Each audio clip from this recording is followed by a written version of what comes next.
Hey everybody, welcome to another Instant Take from your friend, Will Ashton. Yesterday, last night to be precise, I was lucky enough to attend an early screening of The Amateur, which is the new Rami Malek action vehicle.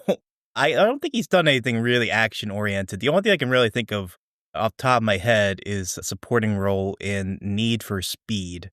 But yeah, this is a full-stop starring vehicle for Rami Malek. No pun intended, I guess, with the Need for Speed car thing. That's just me being silly, I guess. I should mention I am still just getting up. I saw the movie, like I said, last night, and I have a little bit of time here before I go to therapy. So, in an effort to kind of wake myself up and get the juices flowing, I figured I would just sit down here and talk with you fine folks over the web about this movie. So the thing that intrigued me about it is it was something that I didn't know for sure when I was watching the trailer, because they showed the trailer a bunch at AMC before any number of films. But there was the implication throughout that Rami Malek's character, and I apologize if I keep going back to Rami and Rami. I don't know exactly how to pronounce his name. I think it's Rami, but I instinctively say Rami, so my apologies to Mr. Malek and anyone that might be offended.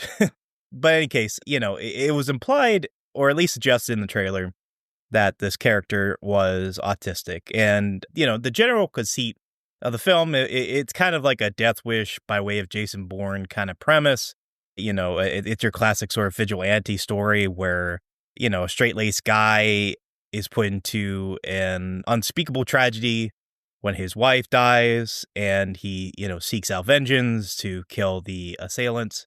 But it's done in a sort of like cat and mouse surveillance era style of the more recent Jason Bourne films. So you're kind of meshing two, familiar genres here in a way that, was, I guess, palatable for a modern audience. There's a kind of 2000s throwback quality to this I find kind of appealing, but in any case, that's neither here nor there. But anyway, I keep getting off track. What I was going to say before was what intrigued me about the film, at least from the trailer, is that it was suggested that the main character, played by Rami Malek, is autistic, or at least autistic-coded.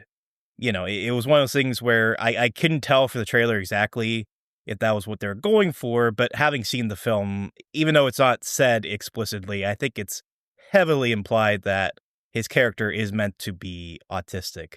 And it was one of those things where it's like, it intrigues and worries me going into it. But it was something I wanted to see just because, when you watch the film, it plays into this sort of trope that comes into films with or featuring autistic characters, which is that they are these sort of like stoic, obviously socially awkward characters, but they have, these whip smart capabilities and they're really good at stuff, but they are nearly robotic in their manner. And it's one of those things where if you are an autistic person like myself, it kind of feels a little trite at this point to kind of have those representations. I feel like Abed from Community has been really good about dismantling those sort of, stereotypes and allowing Hollywood to kind of see how kind of tired and exhausted that trope is.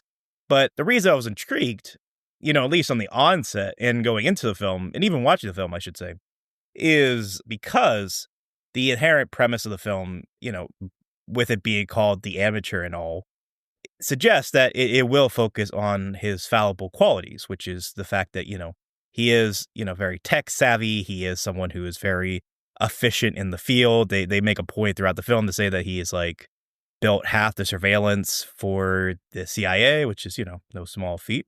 But, he's not someone who can point and shoot, even at point blank range. He is someone who is just defined, or is just as easily defined, I should say, by his flaws as well as his strengths.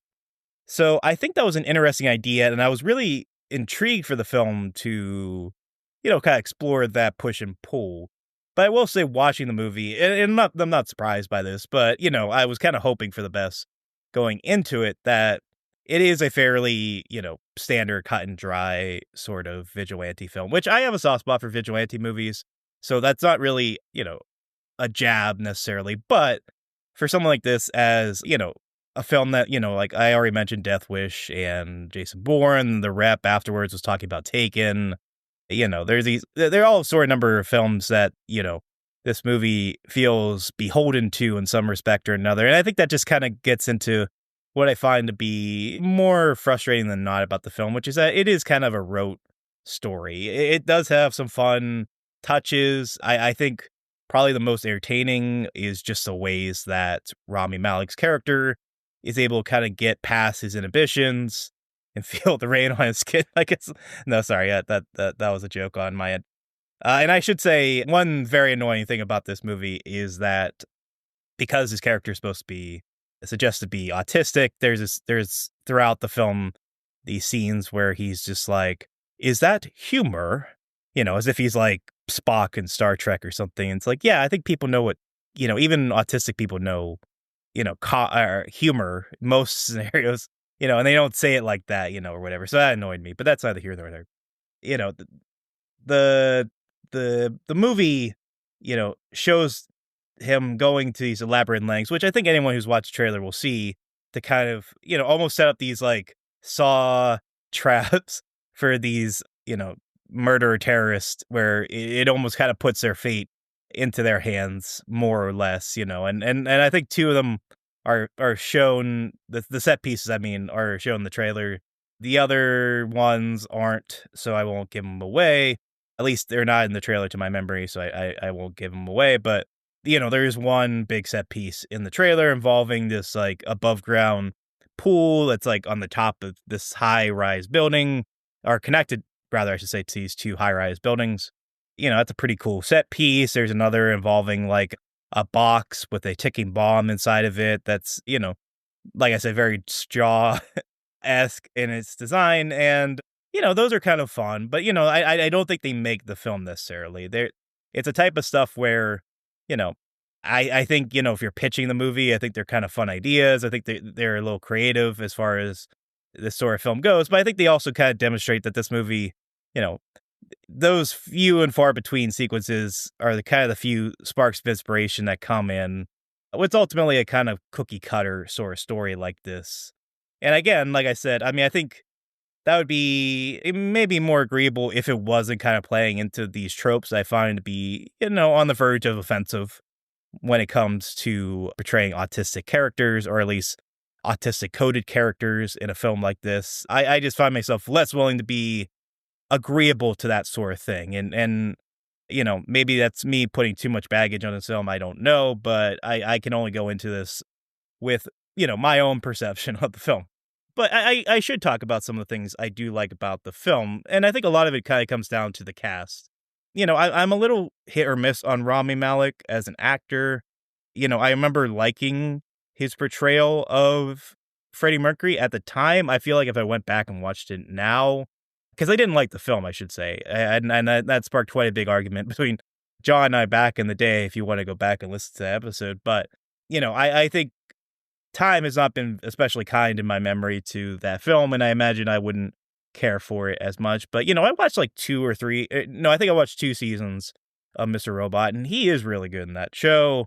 I think he's been, a likable personality, but he's also been like kind of off-putting in a way. I think that's kind of why he hasn't really found his footing out of his Oscar win, is that like it seems like he is an interesting sort of lead man in the sense of like it's apparent that he's a good actor, but it's not really easy for him, I think, to kind of fit into like a normal acting vehicle. It has to have a little sort of eccentric qualities to it. And I think he's found like other little niches. Like I think he was in Oppenheimer for like, 2 minutes or something. But like, as far as like a starring vehicle like this, which he also produced, I think it fits him a little bit better than not. I don't think he's like reinventing the boat or anything here, but as far as these sort of things go, I think he does a fine job. I don't take any fault with his performance, and it has a pretty, strong cast all around. Rachel Brosnahan plays the departed wife, who does play a bigger role in this than I expected, at least. But I do unfortunately feel like her character never really goes beyond the kind of tropey, dead wife thing. Like her most defining feature throughout the film is that she dies, and, Rami Malek becomes like this, avenging wife guy sort of thing. And, that kind of adds to the, kind of ho-humness of this whole thing.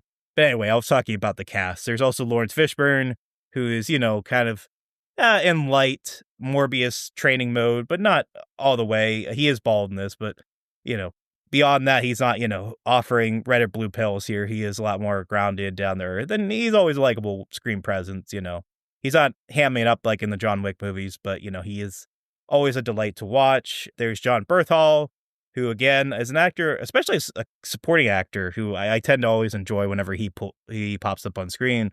Same with Holt McCallany? He was on, I believe he was on Mindhunters, which is a show apparently I'm also in. I haven't watched it, but I did do an extra part in that once upon a time. Julianne Nicholson, really strong, underrated actress, I should say, as well, is in here for a brief part, and it's nice to see her as well. All around, a good cast, and, it is a fairly sturdy production. Apparently there were like 10 uncredited writers for this, but it doesn't feel as bumpy as, something like this would tend to be if I say that. It is a fairly, solid story as far as these things go. But I think the fact that it never really rocks the boat all that much outside of a few sort of inspired set pieces, just I think goes to show that this movie had an opportunity to do maybe something a little bit more inventive or a little bit more progressive, at least as far as autistic characters in film go. And I just found this to be ultimately just okay. Nothing terrible, nothing great, just middle of the road, sort of fine film, perfectly acceptable $5 Walmart bin type film. I will say I did see an IMAX and or Limax, I guess I should say, and those set pieces really do pop in those scenes. I don't know if the rest of the movie really makes the most of that. I don't know if it's I could in good conscience recommend someone pay the extra bucks to see this movie in that premiere format. I think you'll probably get as much out of this either on a regular movie screen or at home or whatever. But I should mention that's how I saw the film. And yeah, I mean, that's all really I have to say about it, which is good because I have to get going pretty soon. But yeah, I figured, I had a little bit of extra time drinking my coffee and waking up, like I said, I'd share some of these thoughts because, I'm still kind of working through the film myself. And I might write them down a little bit if I have time later this week, just because I think it's interesting how autism can be portrayed in film. Anyway, that's it. I better get going. Bye-bye.